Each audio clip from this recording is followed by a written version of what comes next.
Good day, ladies and gentlemen, and welcome to the General Electric first quarter 2021 earnings conference call. At this time, all participants are in listen-only mode. My name is John. I'll be your conference coordinator today. If at any time during the call you require assistance, please press star followed by zero, and a conference coordinator will be happy to assist you. If you experience issues with the slides refreshing or there appear to be delays in slide advancement, please hit F5 on your keyboard to refresh. As a reminder, this conference is being recorded. Now I would like to turn the program over to your host for today's conference, Steve Wenaker, Vice President of Investor Relations. Please proceed. Thanks, John. Good morning, all, and apologies for the delay due to technical reasons. We had to switch to a backup line. It was choppy for a lot of investors, and we wanted to make sure everyone could hear.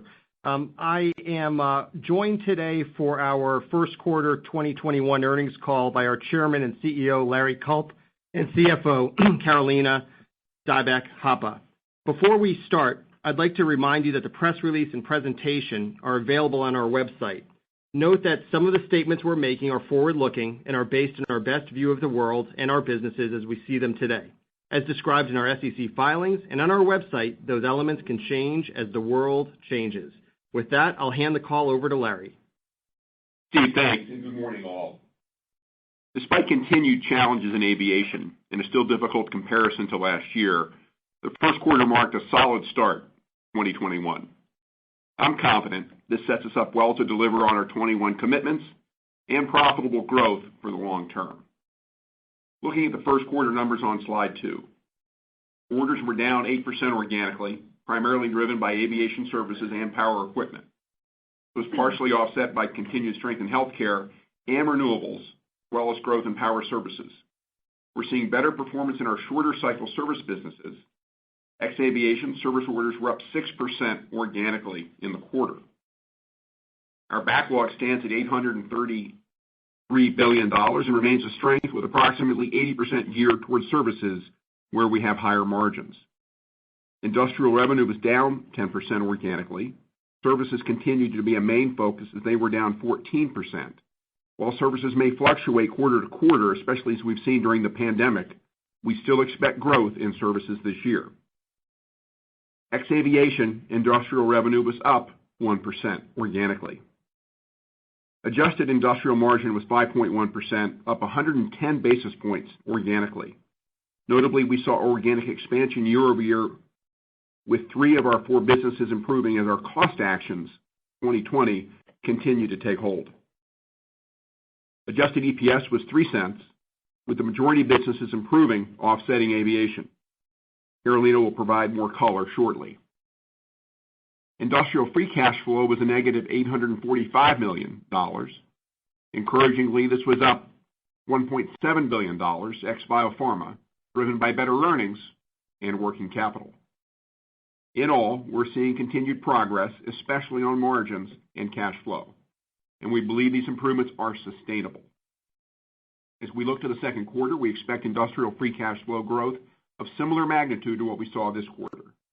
And despite ongoing volatility as the world fights through the pandemic, the guidance we provided a month ago remains changed. Turning to slide 3. There's a lot we're doing day in and day out to build momentum across GE. Shared last month, we agreed to combine GECAS with AerCap, marking a significant catalyst in our journey to focus GE on its core 4 industrial businesses: power, renewable energy, aviation, healthcare. And each business is critical to the global markets they serve. This transaction enables us to further strengthen the company for the long term, at closing bringing our total debt reduction to more than $70 billion over the last 3 years, while drastically simplifying GE in a number of ways, including our financial reporting. All the while, we've been fortifying GE's foundation. This starts first with our resilient and passionate team. They have been instrumental in driving our lean transformation forward, and I'm grateful for their service. As we scale lean across the company, we're working to deliver safety, quality, delivery, and cost improvements, as well as high-quality growth. One recent example comes from digital services and renewables. We heard from our customers that our quote cycle times and responsiveness needed improvement. A Lean Kaizen event revealed multiple systems and inconsistent processes in the way. Through value stream mapping, we developed standard work to decrease cycle time by 70%, enabling us to bid for and win more business. This has already led to more than $70 million of backlog growth. Opportunities like these for high-impact deployment of Lean abound throughout our company. We're coupling Lean with a significant decentralization effort. This means managing not just the 4 segments we report, but the nearly 30 businesses underneath them, where the work GE is done. This combination of Lean and decentralization is maximizing value for our customers while increasing accountability at the business level. And even though it's still early in our journey, we're seeing tangible operational and financial results. For example, at a recent operating review with Power Conversion, I was thrilled to see how the team's strategy has come together, optimizing their operations through Lean and redefining their market focus. This has led to double-digit order growth in the quarter and 3 consecutive quarters of organic margin expansion. This stronger foundation sets us up to spend more time playing offense. Our first priority is investment to drive organic growth efforts. We're improving our team's abilities to market, sell, and service the products we have today. And at the same time, we're strengthening our offerings with new product introductions. As you may have seen recently, we've had some major wins across the portfolio. In renewables, we were selected to supply more than 530 turbines to North Central Wind Energy facilities in Oklahoma, marking the largest onshore wind project in GE's history. At Aviation, CFM secured LEAP engine and service agreements from Southwest Airlines and Scandinavian Airlines to power 100 MAX and 35 A320neo aircraft. Meanwhile, at healthcare, we've launched new ultrasound solutions, the vScan and Venue, the industry's first AI offering for cardiac imaging. These innovations are supporting clinicians who need fast, reliable insights at the point of care now more than ever. And while we're continuing to invest in technology and innovation to serve our customers and to lead our markets into the future, fortifying our competitive positions globally is of paramount importance. Over time, we will look to augment our organic efforts with inorganic investments that accelerate the implementation of our strategy and create real value for customers and investors alike. So as we think about what we're playing for, it is the long term, building a world that works. At GE, our technology and expertise across critical markets enable us to lead, along with our customers, in creating a more sustainable future. Our renewables and power businesses sit at the heart of the energy transition. Our opportunities were on full display last week during Earth Week. In renewables, we've held the #1 position in North America onshore wind 2 years running, and this is the fastest growing source of new power generation capacity. At gas power, we're playing a vital complementary role in decarbonizing at scale as customers shift from coal to gas. And as we modernize the power grid with digital and automation solutions, we have an opportunity to have an even bigger impact. In healthcare, we're at the forefront of the precision health revolution. We have a leading position in many imaging modalities, and we're growing our digital and AI capabilities, which will enhance the personalization of diagnostics and therapeutics. Take an area like cancer screening. Our solutions are improving patient outcomes, helping clinicians rule out false positives, and streamlining workflows for providers and payers alike. And as we look to the future of flight, no business is better positioned than our aviation business. In the near term, our focus is getting people back into the air safely. And as the market recovers from COVID, we're well placed with the largest and youngest engine platform, with more than 37,000 commercial engines and more than 60% of our fleet that has not yet had a second shop visit, underscoring the value our platform will generate for decades to come. As we tackle the world's most complex challenges, we're also passionate about delivering for our customers across our vast global installed base. It's our services that keep us close to our customers day in, day out, and create a significant source of recurring revenue. By staying true to our purpose and our customers, we'll unlock further upside potential in growth, profit, and cash generation leading to high single-digit free cash flow margins over the next few years. Stepping back, we're on a positive trajectory in 2021 and beyond. We're focused on delivering on our commitments, and I'm confident that our continued efforts will build a stronger and more focused GE. With that, Carolina will provide further insights on the quarter. Thanks, Larry. As you mentioned, our decentralization effort continues, and our finance team is playing a critical role with developing and supporting a more granular operating view of our nearly 30 P&Ls. And we're building lean skills to ensure the processes we're setting up are truly lean and automated. We're also deepening our focus on cash and strengthening our operational muscles. We're especially seeing this with billings and collections, and we're really driving services growth, a key component to unlocking improved profitability. For example, as we execute contracts, we're more focused on cost, productivity, and standard work. I'm confident this improved discipline will translate into improved results. Turning to slide 4. Before we dive into the results, 2 items. First, with the announcement of AerCap and GECAS combination, GECAS has moved to discontinued operations. As a result, we booked a day 1 loss on sale on our financials, have been recast to reflect this transfer, with depreciations ceasing on the portfolio. Going forward, any changes to earnings associated with GECAS in disc ops will primarily be driven by the AerCap stock price. Second, we're planning to transition our quarterly backlog disclosures to a remaining performance obligation basis, or RPO, starting in the second quarter.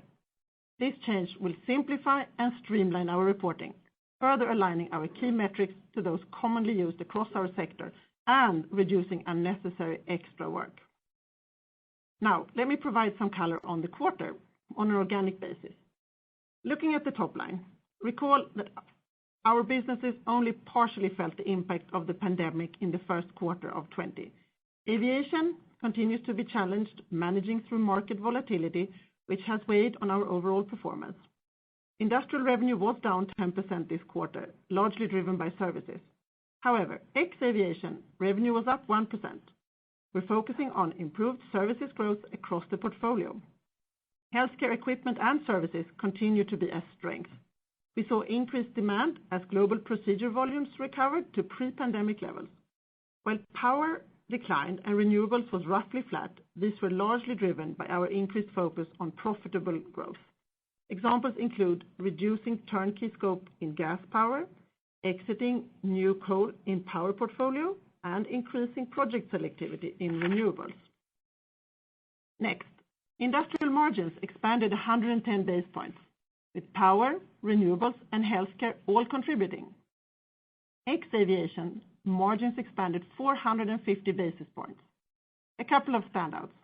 1, gas power services with double-digit revenue growth and significant margin expansion, and this was supported by better performance in our transactional and CSA portfolios. And 2, healthcare margin expansion. This was driven by better volume and cost productivity due to our lean efforts and expense management. We also continue to see sustainable benefits from our cost actions, including reduced headcount of roughly 23,000 year-over-year. We are on track to realize the incremental $1 billion of benefits in 2021. Finally, adjusted EPS was 3 cents in the quarter. This reflects 4 cents of improvement year-over-year ex Biopharma, driven in roughly equal parts by industrial and capital performance. As we walk from continuing to adjusted EPS, we need to exclude the positive Baker mark as well as the negative impact of significant higher cost restructuring programs and non-operating expenses, primarily pension. Overall, we're encouraged by our industrial margin improvement. Moving to cash. Industrial free cash flow was negative $845 million, a use of cash and a decline from the fourth quarter, which we expect seasonally, consistent with what we shared earlier in the quarter. However, we saw significant progress across a number of our businesses, with cash flow up $1.4 billion year-over-year and ex Biopharma up $1.7 billion, driven by earnings and working capital improvement. Looking at earnings, they were down year-over-year on a reported basis. However, as I mentioned earlier, earnings were up, excluding the impact of Biopharma and Baker, with adjusted industrial organic profit up 18%. Moving to working capital. This was a use of 900 million this quarter. We're seeing progress across the board with payables and inventories contributing the most of the improvement. Looking at the flows within the quarter. Receivables were a source from higher seasonal collections and daily management, while we also reduced short-term factoring, which negatively impacted our free cash flow by 800 million. Our focus on stronger billings and collections continued with 2 days of DSO improvement. For example, in aviation services within our CSA portfolio, we're using value stream mapping and daily management and have improved billing timeliness by 15%. Inventory was a use of cash of 700 million.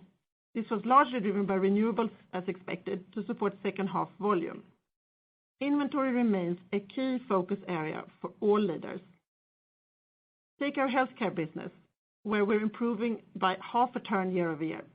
When I recently visited our team in Life Care Solutions, they showed me how their Hoshin Kanri project reduced inventory by more than 5% already this quarter, while delivering cost savings. We're continuously sharing these learnings across GE to inspire and accelerate further improvement. Payables was a use of 400 million. We saw seasonally lower volume in power and aviation, and it was a significant improvement year-over-year. Progress was also a use of 400 million as deliveries outpaced collections. Contract assets was flat as deliveries offset collections. So, working capital, without the 800 million impact of the factoring reduction, would have been close to flat this quarter. And year-over-year, working capital flow was 1.6 billion better. So overall, a significant improvement. We're carefully optimizing our capital investments to drive long-term growth. CapEx spend was up 18% sequentially, yet down 37% year-over-year. We've increased rigor in our investments by focusing on high returned and strategically differentiated technologies, including the Haliade X in renewables and PDX capacity expansion in healthcare. In all, our efforts to improve working capital are taking hold, and we see additional opportunities near term. Over time, sustainable free cash flow generation will mainly come from profitable organic growth combined with higher margins and longer-term efficient capital deployment. Turning to liquidity and leverage on slide 6, we've continued to solidify our financial position. This quarter, we reduced debt by approximately 4 billion. Our liquidity is strong, and we have ample additional liquidity sources for future deleveraging actions. This includes proceeds from the GCAS transaction, positive cash flow, and monetizing our remaining stakes in Baker and AerCap. Post-transaction close, we expect to reduce debt significantly, bringing our total reduction to more than 70 billion since the end of 2018. Additionally, we do not anticipate any further funding requirement for the GE pension plan in the foreseeable future. And by that, I mean the end of the decade. This is due to our 2.5 billion pre-funding in 2020, our investment portfolio performance, as well as the recently enacted American Rescue Plan Act. Since the beginning of 2019, we reduced our factoring balance by 8 billion, bringing it down to about 6 billion at quarter end. Effective April 1st, we discontinued the majority of our factoring programs. As I talked about at Outlook, we'll exclude the related cash flow impact going forward, which we expect to be between 3.5 and 4 billion. The majority of this will be felt in the second quarter. Combining this with 3.5 to 4 billion, with the 800 billion reported cash impact in the first quarter from the normal course activity, gets you to the 4 to 5 billion range of cash that we described last month. If you apply the same logic and cancel out the factoring effect from our discontinued programs in 2020, after rebaselining for biopharma and COVID-related volume in healthcare, you get to rebaseline free cash flow of about positive 2.4 billion in 2020. Our 2021 reported free cash flow range of 2.5 to 4.5 billion includes the impact of the negative 800 million factoring in the first quarter. Excluding the full year impact from factoring, the majority of our cash flow improvement in 2021 comes from earnings. As we reduce our reliance on factoring, we will continue to focus on further improvement on our core billings and collections capabilities, leading to better cash performance over time. And there is no change to our view from Outlook, where the improvement is driven by our underlying operating performance. Due to us reducing factoring, as well as better managing working capital and cash, our peak quarterly cash needs have decreased more than 4 billion in a year, a significant improvement. In all, we expect to achieve net debt to EBITDA of less than 2.5 times over the next few years and maintain a strong investment grade rating. Moving to our business results, which I'll speak to on an organic basis. First, on power. Our gas power and power portfolio teams continue to make progress. We're especially encouraged by the growth in gas power services. Overall, power remains on track to deliver their financial commitments for the year. Looking at the market, global electricity demand grew 3% this quarter, driving GE gas turbine utilization and CSA billings up high single digits. Orders declined 12% in the quarter. At gas power, equipment orders were down 50%, driven by the non-repeat of a large turnkey order. However, we booked 18 turbines, up 9, and notably, service orders were up 11% with contractual and transactional growth. This was driven by higher outages and stronger commercial performance compared to the pandemic-related disruptions last year. At power portfolio, orders were down 16% as we expected, driven by our planned exit of the new-built coal business at Steam. This was partially offset by double-digit growth at power conversion. Backlog of 78 billion decreased year-over-year, largely driven by timing of equipment orders and contractual service commitments. Gas power accounts for roughly 80% of this backlog. Revenue was down. Gas power was down 2%. This was driven by equipment, down 25%. We had significantly lower turnkey scope project as anticipated, while at the same time, we shipped more heavy-duty gas turbines this quarter, up 6, and we commissioned 3.6 gigawatts of power to the grid, including 3 HA units. As you heard from Scott at Outlook, we've been more selective on turnkey projects and we're transitioning to more equipment projects, which is better risk-return equation over time. We saw meaningful improvement in services revenue, up 13% due to strong transactional backlog execution and higher outages. Power portfolio revenue was down 9%, driven by Steam. Offsetting this, power conversion and nuclear were both up. Segment margin was negative, but improving by 110 basis points. Gas power margin was positive and expanded significantly. This was largely driven by positive mix from higher margin services volume and reducing fixed costs. Power portfolio margin contracted, but largely driven by Steam project execution and unfavorable legacy project arbitration resolutions. We're progressing through our planned exit of new-built coal and concluded our European Works Council consultations this quarter. Both power conversion and nuclear expanded margins. Operational improvements continued. Turning to renewables, we're playing a leadership role in the energy transition while building a profitable growth business for GE. We continue to improve operational execution and scale offshore wind, and we remain on track for our full-year commitment. Starting with the market. In onshore wind, we're expecting the U.S. market to slightly decrease this year, while robust growth continues abroad. In offshore wind, the strong market trends are expected to continue through the decade, and broadly speaking, grid is positioned to gain momentum as the energy transition accelerates and government stimulus increases. Now on the quarter.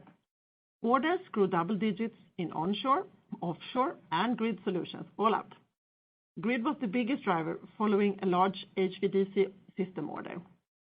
Onshore wind services, including more than 120 repower units, increased significantly. Offshore wind is building momentum with more Haliade-X orders expected in the second half. Revenue was flat, with equipment revenues growth up high single digits, offset by a significant decline in services. In onshore wind, equipment was higher with more than 760 units delivered, while services were down as we did not deliver any repower upgrades. However, digital services were up significantly, excluding repower. Offshore wind growth was driven by continued execution on EDF's 6-megawatt PBG project in France. Grid declined due to deal selectivity and commercial execution. Segment margin, while negative, improved by 310 basis points. In onshore wind, margin improved significantly, driven by cost productivity and execution, partly offset by product mix. In grid, cost out more than offset incremental restructuring expenses. Next on aviation. Our team continues to position the business for the rebound despite current market challenges. As the aviation end market recovers, which we believe will begin in the second half, we expect to deliver on our 21 outlook, revenue growth, margin expansion, and better cash generation. GE CFM departures were down 40% year-over-year, in line with our guide from Outlook. We're encouraged that March departure levels improved significantly versus January and February, but regional pressures continue, especially in Europe and Asia ex-China.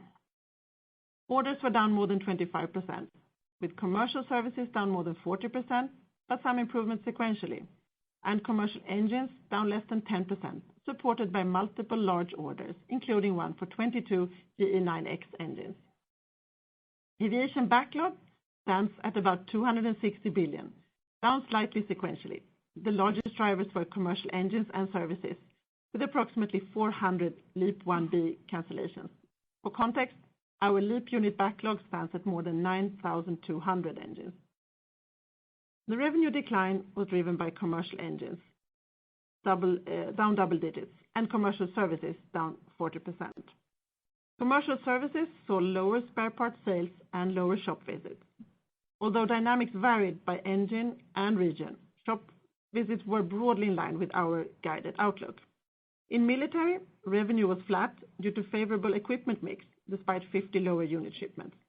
Overall, engine deliveries remain pressured, primarily in rotorcraft, and our team continues to address these supply chain challenges.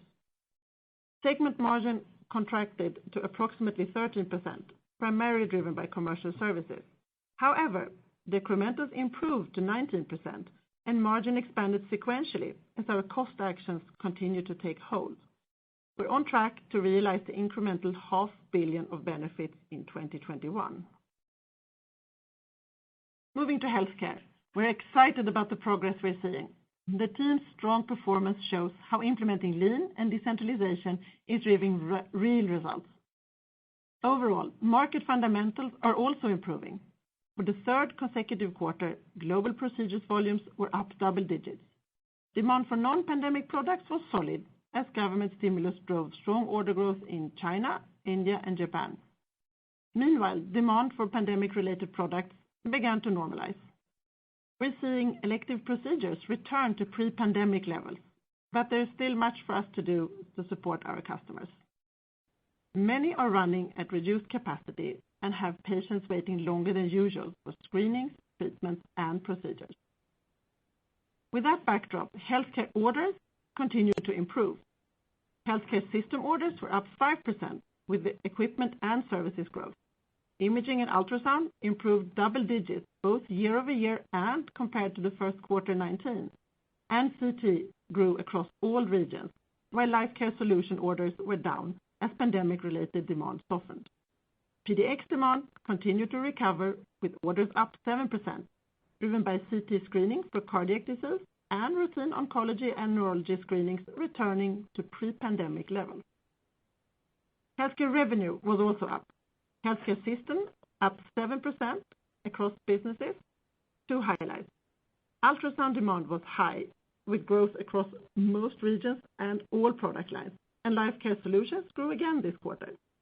PDX revenue was up 7%, with elective procedures returning to pre-pandemic levels.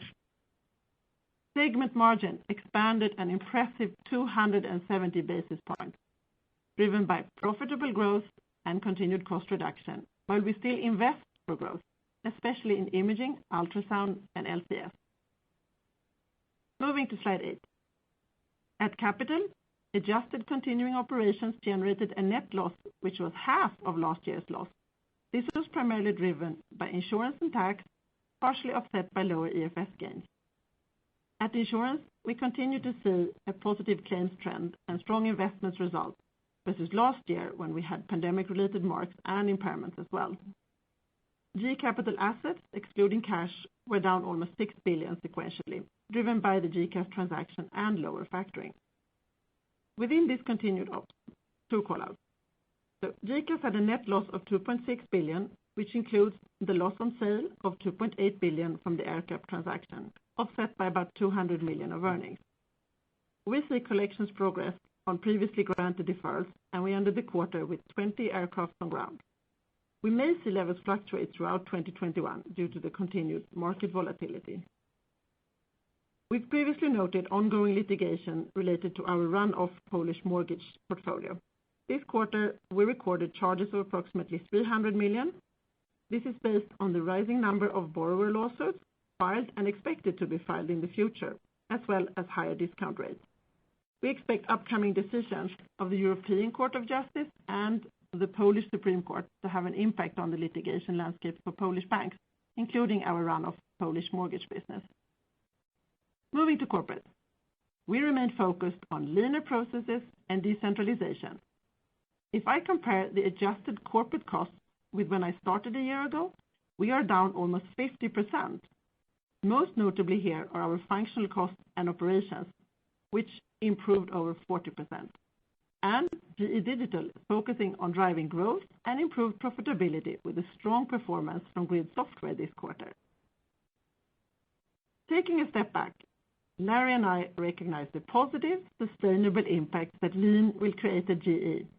We are picking up the pace, and while it's still early, we're building momentum with measurable impact this quarter, as you've seen.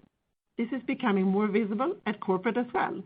We've significantly transformed how we operate, moving more work to the businesses and further streamlining the remaining corporate functions.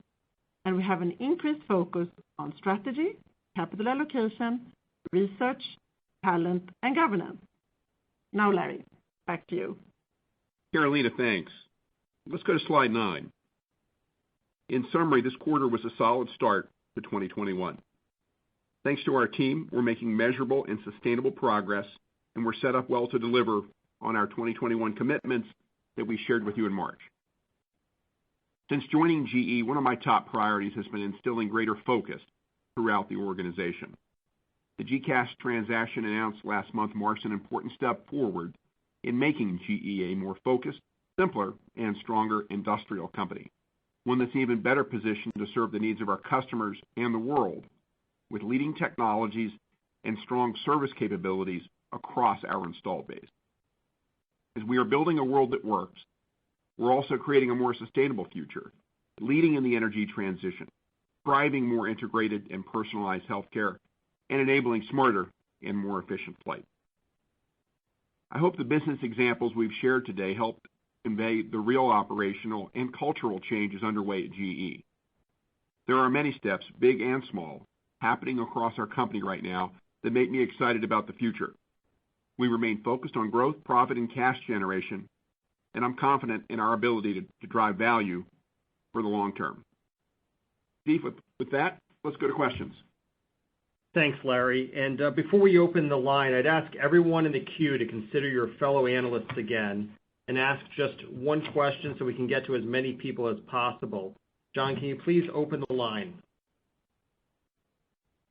Yes, and our first question is from Marcus Mittermeier from UBS.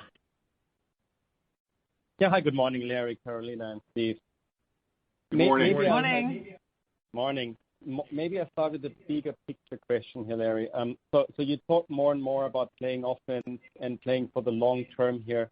If I bring this back to free cash flow, I know that you kind of guide to 2023 at high single digit free cash flow margins, but you removed a lot of headwinds. Carolina mentioned that the pension headwind is gone potentially now to the end of the decade. The factoring headwind, I think, even if you look at just the near term here, the 4-5 guide that we all reflected, I think, the near term impact is probably $800 million less. So de facto, I think you kind of implicitly increased your cash flow guide today, unless I'm misinterpreting that. But if I take it more to the long term, right, and I look at sort of these removed headwinds and peers in a lot of your business being significantly above that high single digit free cash flow margin. How do you think about the portfolio and that target in the long term?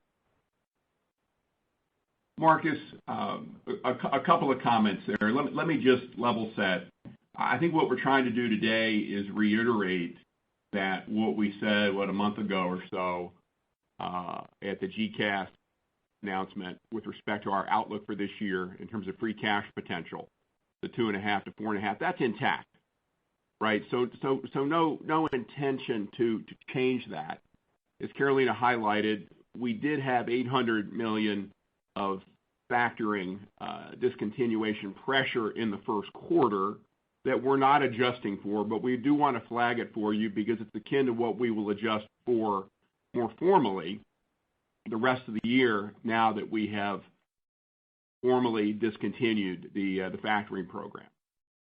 But I think that as you ask about the longer term, there's no question that we feel confident today about our potential to deliver on that high single-digit free cash flow margin in 23 or hopefully shortly thereafter, right? And we're really talking about, you take the midpoint of that, call it 8% on, let's say, the 19 revenue base, somewhere in the 85 to 90 billion range. That gets us to a $7 billion free cash number. I think given the way we are running the businesses better today, at least compared to what I saw when I walked in 2.5 years ago, the opportunities I think we have clearly framed in front of us around the energy transition, around precision health, around the future of flight. And as you highlight, as Carolina noted, a number of headwinds will dissipate over time, be it some of the restructuring and power, be it pension. I mean, what terrific news that is for us, in addition to the interest step down and the like. So there's a lot of things that we're working on that we're encouraged by. There are a number of things that are going to dissipate over time. And you put all that together, well, we've got plenty of work to do. So there's no declaration of victory here. I think we're just trying to underscore our continued confidence that we can deliver on those numbers over time. Clearly, we need aviation to come back. I think we're encouraged by a number of the signs there. The U.S. clearly coming back. China above where they were a year ago, let alone 19 at this point. So that's encouraging. But certainly other parts of the world, as you well know, are still fighting this horrible pandemic.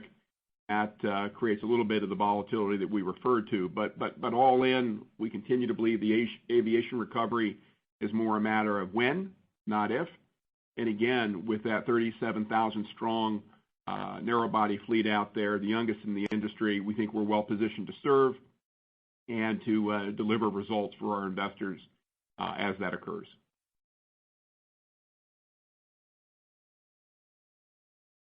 Our next question is from Julian Mitchell from Barclays. Hi, good morning. Just wanted to try and clarify that Q2 industrial free cash flow comment. So is the point that when you're talking about the year-on-year improvement, we should expect off that, I suppose, 2.1 billion base, we should be thinking about a sort of 1.7 billion increase ex biopharma? I just wanted to make sure which sort of comparison point we were using. And also, maybe allied to that, any comments around how satisfied you are with the progress on aviation profitability? You already hit a low double-digit margin in Q1, and that was the guide for the year. Okay, so let me start with the question on the second quarter free cash flow. So what I mentioned was that we saw the improvement year over year, to your point there, of 1.7, excluding biopharma of free cash flow. And we do expect to see similar improvement in the second quarter. So that's the right way to look at it. Julian, good morning. With respect to aviation, you're right. The 12.8% op margin print in the quarter is good, all things considered, but organically down 200 basis points from where we were a year ago. I think the top line a little softer than we had anticipated, primarily a function of services getting off to a slightly slower start. And, frankly, we continue to be challenged. I think we made mention of this in our prepared remarks on the military side of the house, just in terms of deliveries. So we have some past due backlog there that we need to clear, which will be helpful as well. So as we go through the year, I think you'll see the cost efforts from last year play out. Clearly, the comps get easier. As we get a better mix of business with services coming back, we clear those issues in military, in the military side of the business. I think you should continue to see us improve the margins from here. But again, we really need that overall market recovery to play out as we believe it will, largely in the second half, beginning in the second half. Thank you. Our next question is from Steve Tusa from J.P. Morgan. Hey, guys. Good morning. Good morning, Steve. Good morning.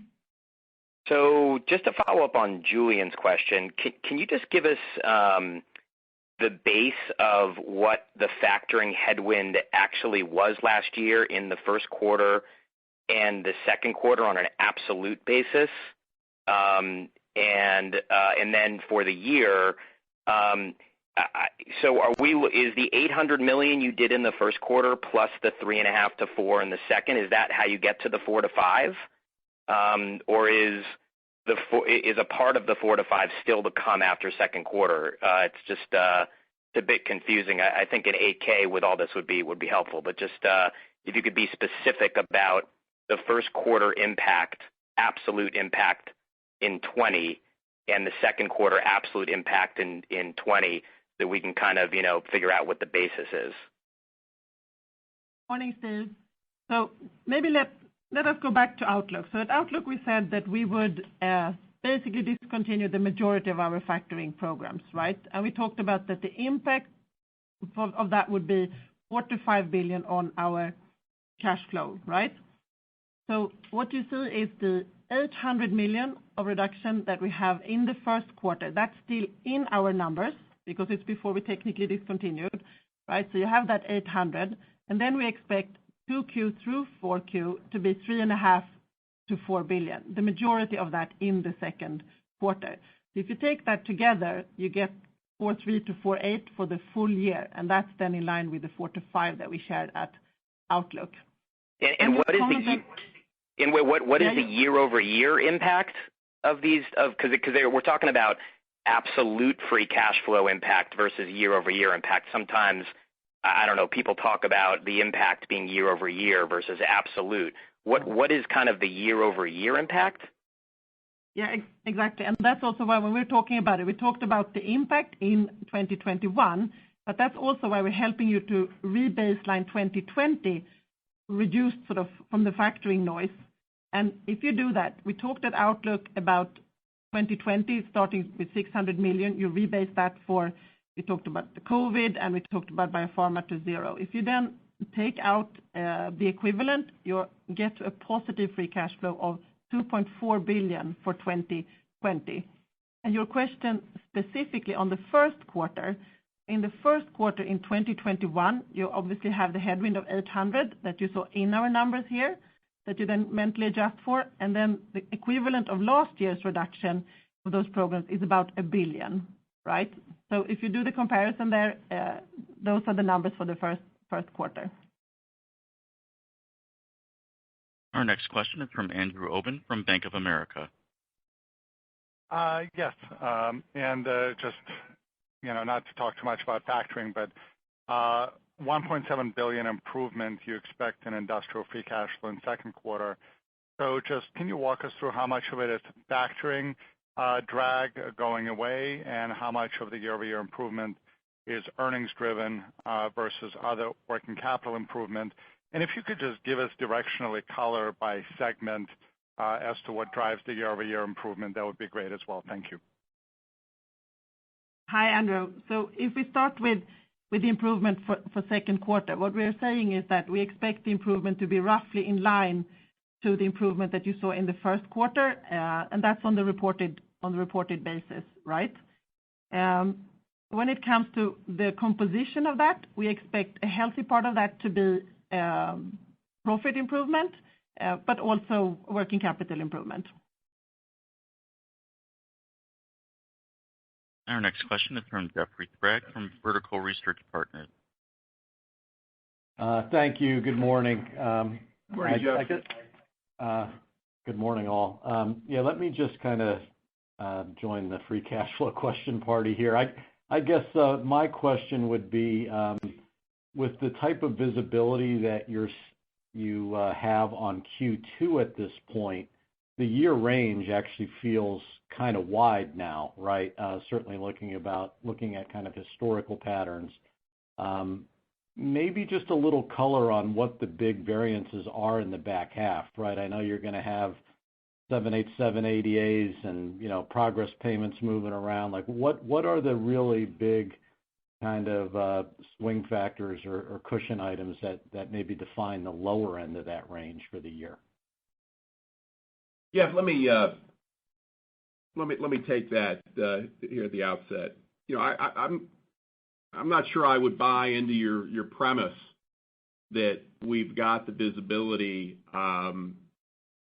that you're suggesting that we do. I think the range that we have today, in line obviously with the range that we've shared since early in the year, captures what we know and what we don't know. Clearly, we're waiting for aviation to begin to snap back. That is an important swing factor for us, and I think we've been consistent talking about that. I don't think there's much of a historical precedent in that business, given the way the pandemic is ravaging various parts of the world, and in turn both leisure and business travel. Clearly, we have a new administration that's doing a lot of good things, medium to long term here, to help I think fuel our renewables business and the growth there. But the order book, as it often is backloaded in onshore and offshore. And we, as our customers do, need to have, I think, better visibility with respect to number of funding programs, tax policy changes, and regulatory approvals that will have real impact on orders and in turn down payments in that business. So I don't want to lay out a long list, but there are a number of moving pieces here. And given the nature of our business, as you well know, a number of orders are often large, and they carry with them significant cash impacts when they happen and negative effects when they don't. So I think what we're going to do going forward is what we've done here in the last several years: tell you what we know, tell you what we don't. I think we're mindful that the factoring dynamic creates some noise here, but again, as we've said a couple of times, no change to the effect, 4 to 5, as we discontinue the factoring programs, and operationally we feel good about the 2.5 to 4.5. If we can get to the high end of that range, great. If we can do better, we will. But it's a long-term game here, and that's the way we're going to play it out. Our next question is from Nigel Coe from Wolfe Research.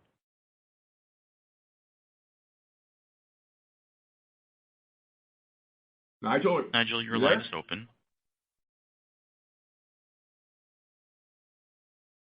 Let's come back to Nigel then, John. Our next question is from Deane Dray from RBC Capital Markets. Thank you. Good morning, everyone.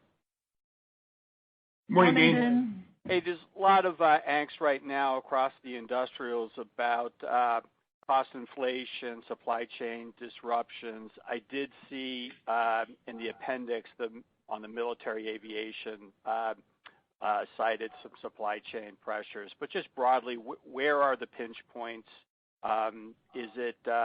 Would it represent a particular headwind for the second quarter or for the balance of the year? And any update there would be helpful. Thanks. Sure, Dean. You're touching on a couple of different things. Let me try to take them in order. From a price cost perspective, a number of moving pieces. We're clearly seeing some price pressure, not unlike what you've heard about elsewhere, electronics, resins, certain metals.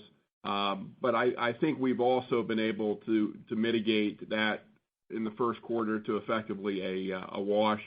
Number of things that we do normal course from a cost management perspective, let alone going after price where we can.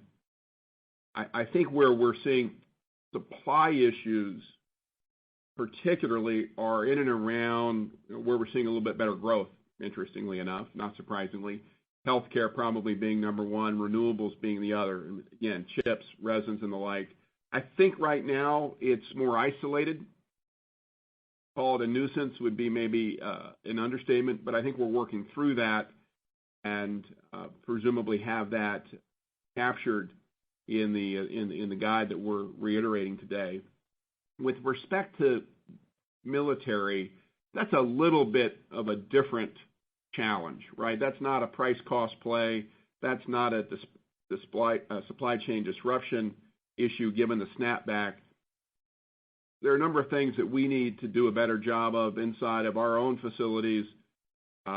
We need help from our supply base there so that we've got a smoother, more consistent flow through and out of the manufacturing processes. So we're working on that. That's not going to be something that we declare victory on here in the second quarter, but rest assured we're spending a lot of time working those issues with our customers in mind, first and foremost. So hopefully that gives you a little bit of a color for what's happening operationally. These are the challenges when you get a economic recovery, and we're glad to see these challenges because it suggests that better times are on the way. Our next question is from Nigel Coe from Wolfe Research. Hi, good morning. Can you hear me? We can. Clearly, Nigel. Good morning. Good. That's good news. I'm not sure what happened there. Thanks again. So I want to ask a question on insurance. Obviously, GCAS goes a long way to sort of making the balance sheet a lot simpler. Insurance seems to be the next logical step, and I'm wondering if some of the improvements we're seeing in claim experience, obviously more equity buffer there, rising rates, whether that means that insurance is even close to being on the table at this point. Well, Nigel, I would say that a number of those trends clearly are encouraging and helpful here in the very near term. I'm not sure that we're quite ready today to suggest that all of that means that we could do something along the strategic dimension with insurance. I think we'll continue to manage premium. I think we'll manage claims, let alone the investment portfolio, as thoughtfully as we can as long as that runoff liability is in our hands. But I do think that given that the curves have more or less played out as we remodeled them a few years back, clearly you've got the COVID effects. GE's in a very different place today. I'm optimistic that we'll continue to explore strategic options in and around insurance, and we'll see what happens. I don't want anyone to bank on that as a dead cert, but by the same token, I think what you've heard us say for some time is we're very keen to focus on our core four industrial businesses. Insurance is not inside that perimeter. So if and when we have an opportunity to do something smart, creative, and strategic around insurance, rest assured we'll give that our full attention. And our next question is from Josh Pokrzywinski from Morgan Stanley. Hey, good morning, guys. Good morning, Josh. Good morning.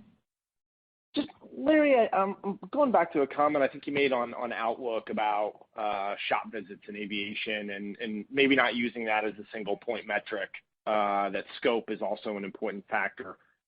Just given that, you know, your comment earlier that aviation is kind of an important swing factor in the second half, how are you seeing that scope or kind of dollar per shop visit evolve? Is that trending within your expectations, and, you know, any trend line there that we can point to that say that things are getting, you know, sort of better or worse as the world unfreezes?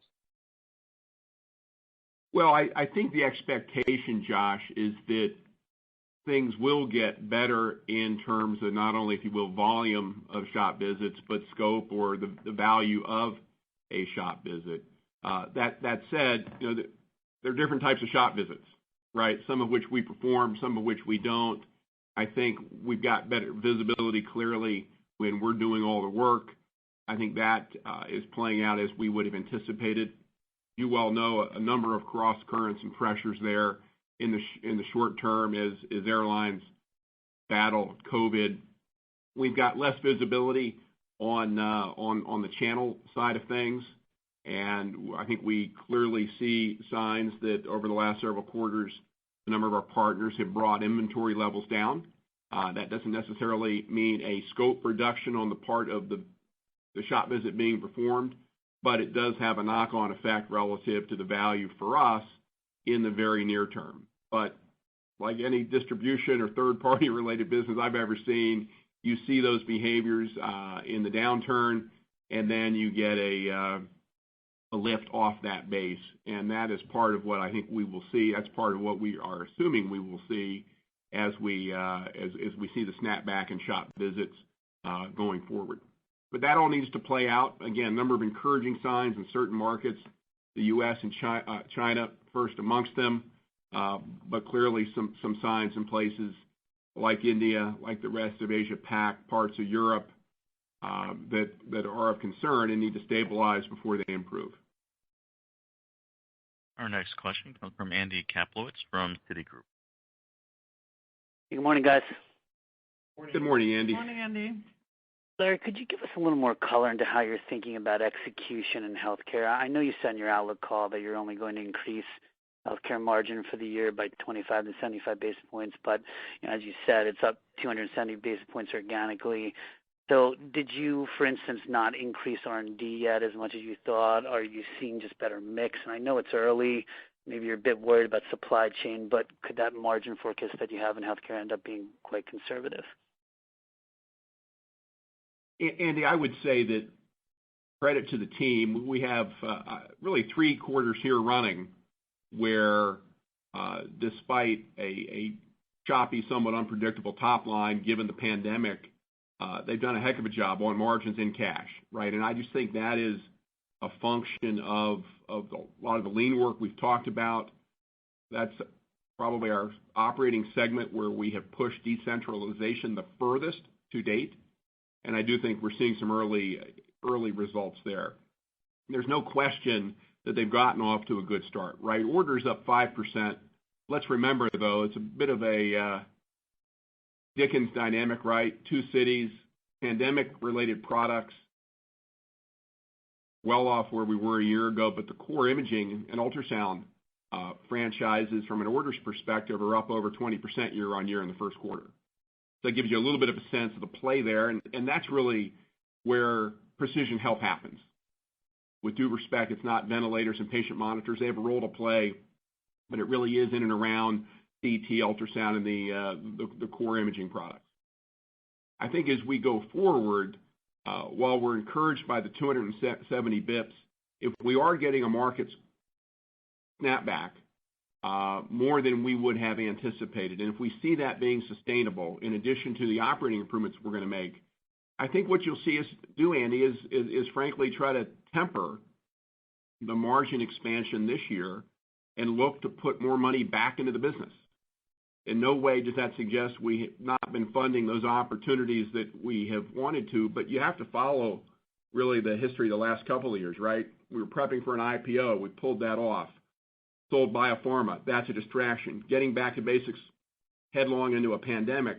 We're really, I think, getting into calmer water in healthcare, which gives us an opportunity now that I think we're proving we can deliver on margins in cash to drive growth, put more money into it, but make sure those are good investments, be it in sales force additions, be it in digital, be it in new products, right? So we're not going to call that today, but don't be surprised if we continue to see good top and bottom line performance, that we call off some of the outsized margin improvements so that we're putting that back into the business and have a good 21, but also a good 22, a good 23, in a business that I think more people are going to appreciate as a real value driver for GE going forward.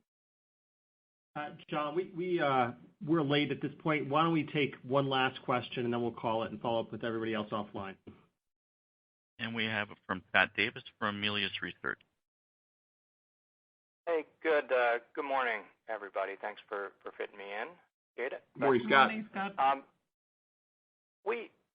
You guys talk a lot about lean. You talk about the turnaround. Talk a little bit less about price. How, and I guess it's different in every business, I'm sure, but how are you going about changing kind of the historic bidding process, and how big of a importance? I mean, I know you did mention price a few questions ago, but how important is price to, particularly net price, to the turnaround and things like renewables? Well, in renewables, Scott, if we just focus there, when we talk about selectivity, that really is about price and margins, but also about terms and conditions, which I think of as really, if you will, risk that isn't necessarily modeled, but can come back and course through and wreck the P&L if we're not careful. So a good bit of what you see happening in onshore wind, and I think increasingly in grid, is a little less of an aggressive pursuit of the top line with more of a balanced approach to go after the business where we're well positioned, where we can serve and make a little bit of money, hopefully a little bit more money over time, but also have a better risk profile, right? To make sure that we're in the geographies, we're in the applications where we have higher confidence. So it's not priced the way it is in healthcare, obviously, but if you go through our deal review process, I think you would see that selectivity in those two areas in renewables, and it's very much the same process we are driving across the organization. Now, there are plenty of things that we'll do in the short term, price where we can, surcharges. A number of our long-term contracts across the company have inflation-based escalators in them, which helps us in environments like the one we may see play out here in the next couple of years. But we're really just, again, trying to pursue the quality business across the portfolio where we can serve the customer well and do that in a way that drives margins and cash for our investors. John, I think we're going to have to call it at that point. To everybody, I want to thank you for your patience at the beginning of the call. My team and I stand ready to help clarify your questions. I know there's some complexity that people are trying to work through on the factoring, which we've tried to clarify, but we're available to help really get it down and fine-tune it for everybody, okay? So look forward to speaking to you, and have a great day. Thank you, ladies and gentlemen. That concludes today's call. Thank you for participating, and you may now disconnect.